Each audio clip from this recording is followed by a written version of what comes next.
Good afternoon.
All right, folks, we will get started after a short video.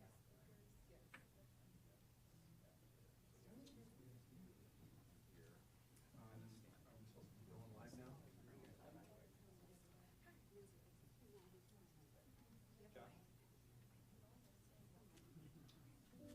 What I'm holding here is one of the original deeds of this particular property. It's really sad to see that this has a racial covenant on it that doesn't allow this building to be leased or sold to a colored person. And that is kind of a gut punch when you're looking at that. Racial covenants are essentially theft, right? So they're blocking the ability of Black people and other people of color, of course, too, to be able to own their own homes, and particularly own homes in communities that are seen as wealthy or will be wealthy in the future. So as those communities that are now racially segregated continue to build wealth, Black people and other people of color are locked out of those communities. So instead what you have is an ongoing decrease of wealth. I don't know if people really understand 100% what a covenant can do or what its purpose is and how detrimental and how damaging some of those things can be. So it's filed and recorded with your property, and every time you sell, there's a listing of all the transactions that happen, your mortgages, everything like that. Those are instruments that can tell you what you can and can't do with your land. When we look at the social and economic dynamics that play out in our community and across our country today, we see the shadows of redlining, we see the shadows of old Rondo, we see the shadows of displacement and gentrification, and the echoes of all of these decisions that we've made. These aren't acts of God, they're acts of government in many cases. This wasn't 1892 or, like 1930s. I mean, this was the 50s and 60s that these racial covenants were still here. That's within a lot of people's lifetime.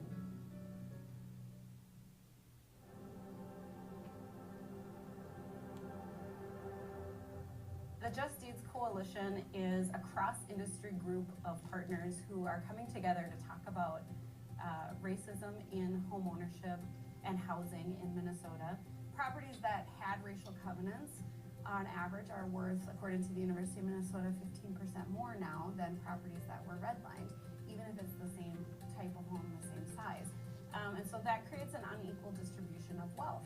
What we're trying to do is use this as an entry point for people to begin to understand systemic racism. And so we want to be that conduit. And so for property owners who want to erase these covenants, they simply make the request online and ask for the assistance. We review the documents to ensure there's a covenant there and review the language. We replace language, take it out, and help assist in filing a new deed. I work closely with the city attorney's office. It was really fairly easy. It seemed like such a confluence, right, of everything that we were trying to achieve, and it seemed so perfect that that would be the first covenant that we would be able to erase as part of this project. And so they provided us that deed paperwork, and we went back, looked through the deed paperwork, and have prepared everything for their closing so that they can file that when they close on the building. It's an exciting opportunity to right historic wrongs. It's an exciting opportunity to put St. Paul on the right side of history. It's an exciting opportunity to tell people in our community that this is a welcoming space where you belong, where we belong together. We've said that forever, and we literally get a chance to put that into our documentation.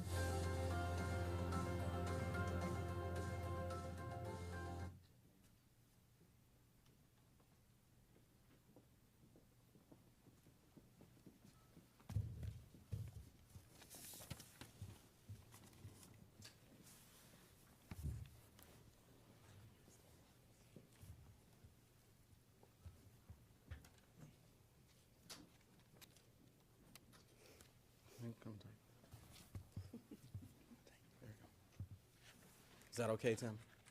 Okay, thank you. Good morning, and thank you all for being here. This is a incredible day for us, one that's been a long time coming. I was in the car on the way over here. I thought of two quotes, two sayings. One, when we were kids, sticks and stones can break my bones, but words can never hurt me. And the extent to which all of our lives, we've all learned that that's not all that true. The other saying is, the pen is mightier than the sword. That statement, recognize that words can hurt. Words can create generational harm, and they have forever in our community and across our country. This is about addressing those harms and righting those wrongs. I'm Mayor Melvin Carter. I'm the Mayor of St. Paul. I am pleased to be here today with Maria Cisneros from the Just Deeds Coalition, with City Attorney Lindsay Olson, with President and Dean of Mitchell-Hamline, Anthony Nedwicki, and also the Director of the Center for the Study of Black Life and the Law, Dr. Anansi Wilson. We're also here with Makia Griffin, the Executive Director of the Rondo Community Land Trust, whose building was the first covenant we discharged through this work. Every day, we talk to St. Paul residents about our vision of a city that works for all of us, a city where all are welcome, a city where when people move to our community from another city, from another state, from another country, they're not moving into our community, they're moving into their community, because this is a community where we all belong and we all engage together. The challenge is when those neighbors buy a home, when those neighbors locate in this space, too many of them find themselves in places or considering going into spaces where the words on the deed of the property explicitly says, you are not welcome here. That flies in the face of every single thing that we're trying to do in St. Paul. And it's not just about who's welcome and who can feel welcome. It's about economic development. We know, we hear it all the time, that home ownership is still the primary vehicle for wealth creation in our country. Well, let me tell you this. When we talk about equity in St. Paul, we're very intentional about knowing what we mean. Quite often, we hear the word equity thrown around by folks who aren't always, sometimes that concept can be somewhat amorphous. When we use it in St. Paul, we like to think of it not so much as a social justice word, but more so as an economic word. When my business school dean said the word equity, she was talking about money. Equity is a money word. It's about decision-making power. It's about ownership, and it's about a shared economy. If I own equity in a company and that company has a good quarter, then I have a good quarter too. And so our work in St. Paul is all centered around ensuring equity, ensuring that people can have access to ownership of assets that they can transfer to their children, that people can know that they are decision makers in this community, and that as our skyline grows and our tax base expands, that somebody can just have a little easier time feeding their children. This work today is centered in literally all of that. By eliminating the language, those restrictive covenants, by pulling them out of the language, not just saying we're not going to enforce them anymore, but they're still going to be in the documents. But by saying we're going to eliminate that language, we're going to move it out, we're going to erase it completely, that means we're building a new legacy in our community. That means we're building a legacy of fairness. That means we're building a legacy of justice. That means we really are building a legacy of equity. You all have heard me complain about the fact that this office does not come with a magic wand, that in order to do big things in our community, it requires big groups of people. And I'm pleased to stand here today with our team where this work is concerned, who's helping us to make this work that we just described a real reality in our city. And so I'm going to get out of the way and ask for our team to speak to us because this is critical work. But suffice it to say, language matters, words matter. We can engage in restorative justice together, and this is an opportunity for us to fight historical wrongs. And as a wise man said on the video, put St. Paul on the right side of history. And with that, I'm going to pass the microphone to our city attorney, Attorney Olson. Thank you, Mayor. Thank you, everyone, for being here today. Before I became the city attorney for St. Paul back in 2018, I ran across a book entitled Color of Law by Richard Rothstein. In this book, I learned about the legal specifics and despicable details of this nation's institutional racism and de jure segregation that intentionally injected into urban planning and zoning through law and policy of local and state and federal governments a variety of racial covenants and other institutional racism into land deeds that persist to this day. Talking with the mayor before we walked in, I'm reminded of the day that he and I met before he asked me to become the city attorney. And we talked a lot about the book, The New Jim Crow. And one of the things that led me to apply to be the city attorney and to determine this is my mayor, this is the city I want to work for, this is the work that I want to do, was this work. And I'm reminded of that again today because we literally have the same words without even talking to each other about it. And that synergy is what makes this work so powerful with the mayor, with this group. As the Mapping Prejudice website describes, racial covenants can be found in the property records of every American community, not just the Twin Cities. These restrictive clauses were inserted into property deeds to prevent people who are not white from buying and occupying land. Racial covenants serve as a legally enforceable contract in the past. They stipulated that property had to remain in the hands of white people, and they ran with the land. And that means they could be enforced in perpetuity. Anyone who dared to challenge this ban risked forfeiting their claim to the property. A survey of 30,000 covenants unearthed in Hennepin and Ramsey counties illuminates the wide variety of people that this targeted.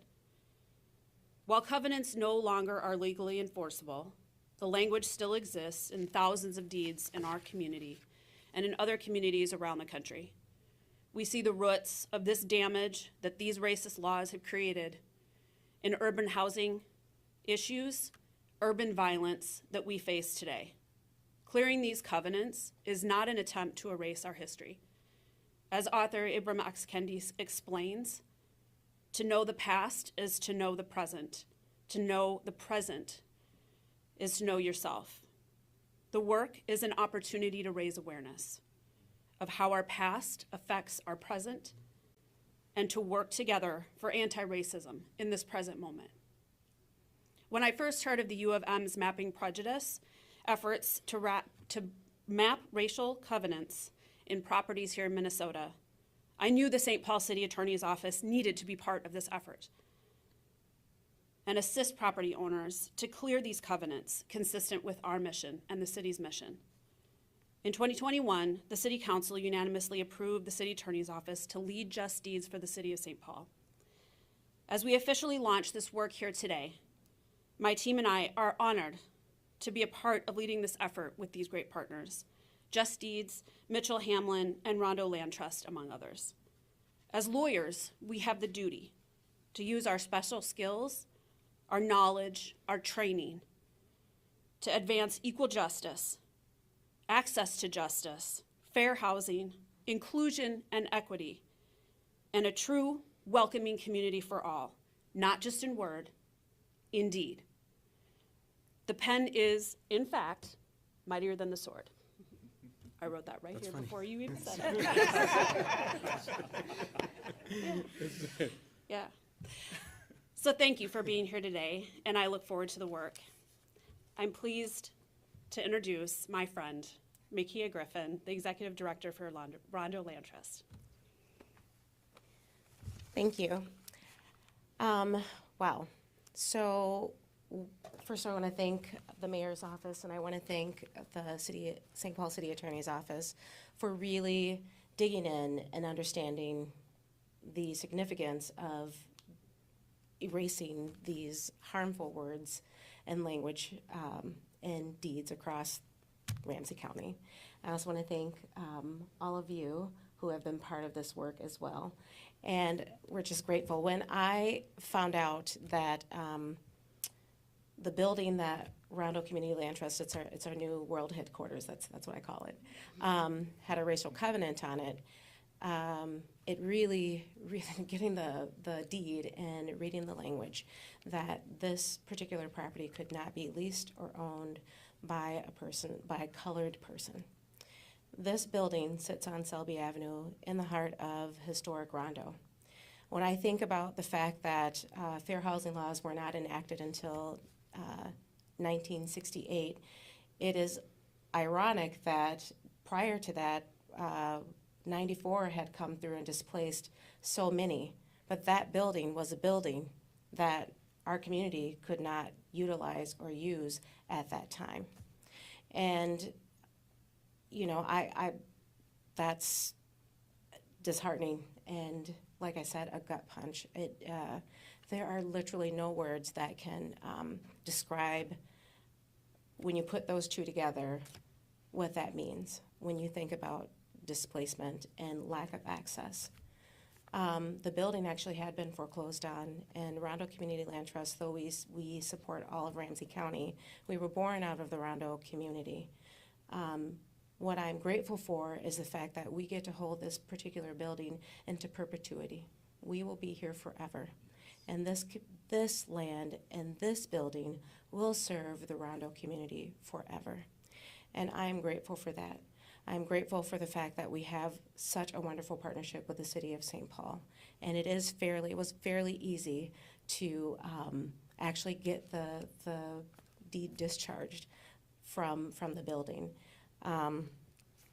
Like I said, I'm again, no words to describe what this truly, really means from a person of color who grew up in the Rondo community, who it's not lost on the fact that this building was not allowed for us in the community.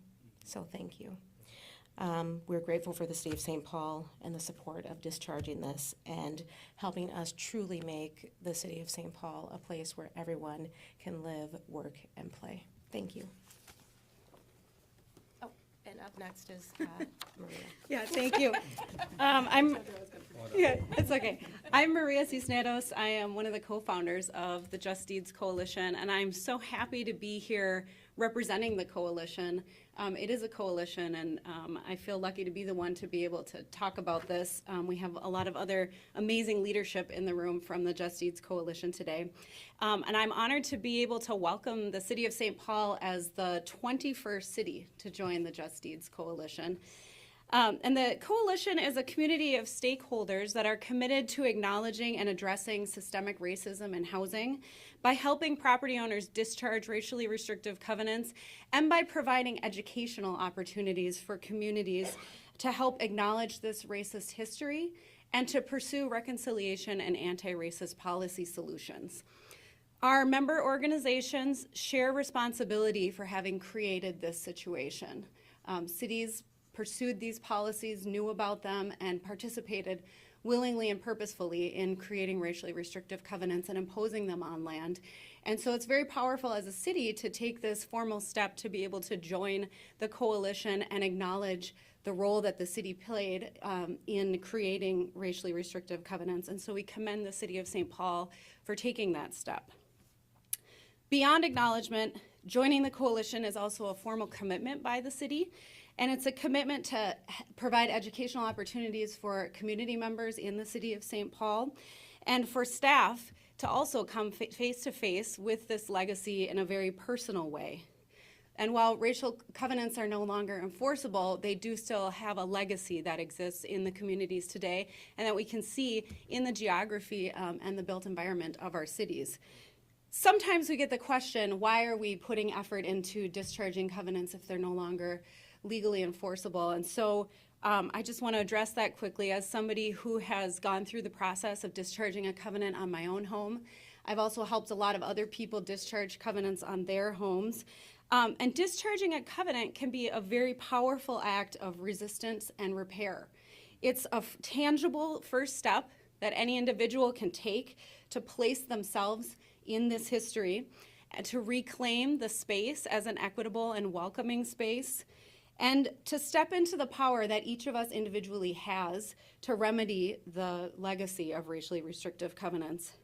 So we're excited to watch the City of St. Paul's participation in Just Deeds evolve, just like we've been watching all of the other Just Deeds communities. When communities join Just Deeds, we describe it as a build your own adventure. And that's because each community's process of discovering how to acknowledge and repair will be different based on what's happened in that community. And so I'll share just a couple of examples of what some of our other member cities have done.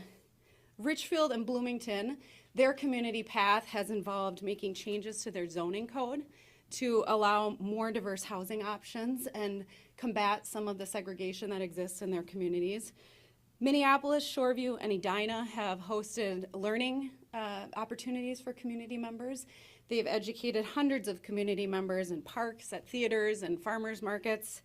And Wayzata, Golden Valley, and Hopkins, along with the Minnesota chapter of the American Planning Association, are planning some specialized training for planning commissioners and elected officials and city staff to identify and disrupt discriminatory zoning practices and implement transformative policy making. And of course, Just Deeds is more than just its city members. We also have the Minnesota Association of City Attorneys as a member, Mapping Prejudice, which has already been mentioned here today, Minneapolis Area Realtors, and Edina Realty Title. And they are also doing some really amazing work to disrupt the legacy of racial covenants. Mapping Prejudice continues to map covenants all across the metro area.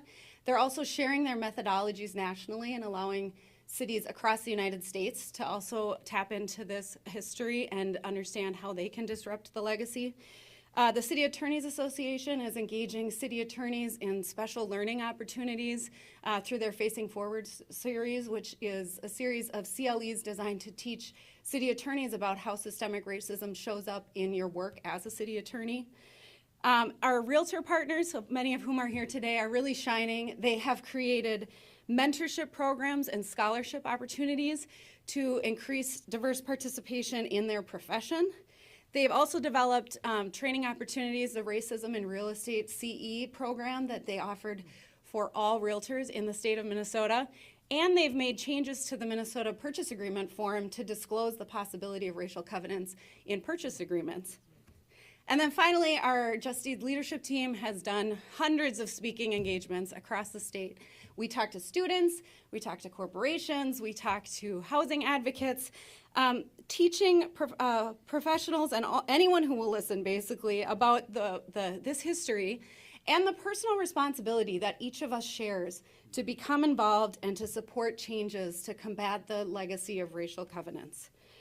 And so all of this is really great work. And we also know that there is a lot more work to do together. We are all active participants in what happens next, and we all have the power to create equitable access to resources and opportunities for all. And we know St. Paul is already doing a lot of that work, and we are so proud to be here supporting the city of St. Paul and welcoming you to the coalition. So thank you very much. And I will turn it over to Dean Nedwick. Well, good morning and welcome to Mitchell-Hamline. I want to start out just by saying how proud we are that both city attorneys that are here today are graduates of our lovely law school. I'd like to think that what we taught them and instilled in them at their time at the law school is why they're here today to help us out. We have so many other students at the school that really come to law school to help address those areas of the law that are favor one party over another party. And we want to make sure we're giving those students that kind of experience because we know by knowing the law, they can go out and help make the law fairer and more just. For those that don't know, law students in Minnesota can actually be certified student attorneys, which allow them to practice law just like any other attorney under the supervision of a faculty member. In our case, our students will help the city and homeowners with the paperwork that's needed to discharge these covenants. This meets a really important goal of our school to equip students with the skills that they need to go out and practice law on the day that they graduate. Our students come to law school wanting to really bring positive change to the world and make great lasting change. And this project is just one of those examples of the type of work that our students really want to do. Also want to just recognize that we've been doing some of this work already through our curriculum, through the Mapping Prejudice Project and doing some of this work in our curriculum. So this is just a continuation, and we're so glad to be partnering with the city of St. Paul. We're also grateful that Just Deeds was created with an attorney's eye towards helping homeowners access what is usually a very complicated process and make it easier. And so we're really, really just pleased that we're here today helping to make the law more accessible to those throughout the community, and we're honored to be hosting this event and working on this very important work. So thank you all. I'm going to turn it over to Dr. Wilson. Thank you so much, everyone, for being here. I would just like to take a moment to reflect on where we are. Maya Angelou once said that history, despite its wrenching pain, if faced with courage, need not be lived again. So 1857, on these very lands, we have Dred Scott enslaved, a time where black lives are regulated, not just where they go or what they do, but the exact being and the ability to own one's own person and have one's own life as one's own. As our sister just told us, in 1968, we get the Fair Housing Act, the first time black people are allowed a modicum of the ability or freedom to actually live and build wealth based upon the ways that Mayor Carter has told us before that is traditional in the United States through housing. 2020, we have the George Floyd tragedy here. And again, history, despite its wrenching pain, if faced with courage, cannot be unlived, but may not be faced again. So this leads us with another quote that Charles Hamilton Houston gives us. He says that a lawyer is either a social engineer or a parasite on society. And I understand that not all of us are lawyers. So I like to give us a little remix. A human being is either a social engineer or they are a parasite on society. And so we think about ourselves now, and we are called to think about all of ourselves now, collectively as a group of social engineers. Not just this coalition that is standing beside me and before me, but also those that have come before us in our ancestry line. Again, returning to Maya Angelou, when I walk into a room, I may stand as one, but I come as 10,000. What does it mean that we are finishing the legacy of freedom?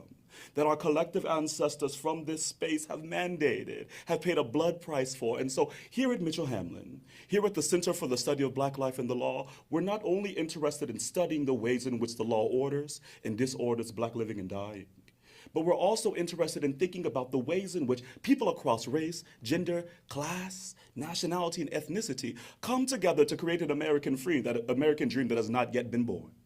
And so I'm happy to be a part of this coalition. I'm happy to help our students come to be a part of this coalition. And hopefully one day we might have another Mayor Carter coming from this institution. Turning it back to the mayor. Thank you so much. I don't know if I can do anything after that. Other than open the floor for questions. Can one of you talk about how this actually works, how people interact with the student attorneys and how the process works?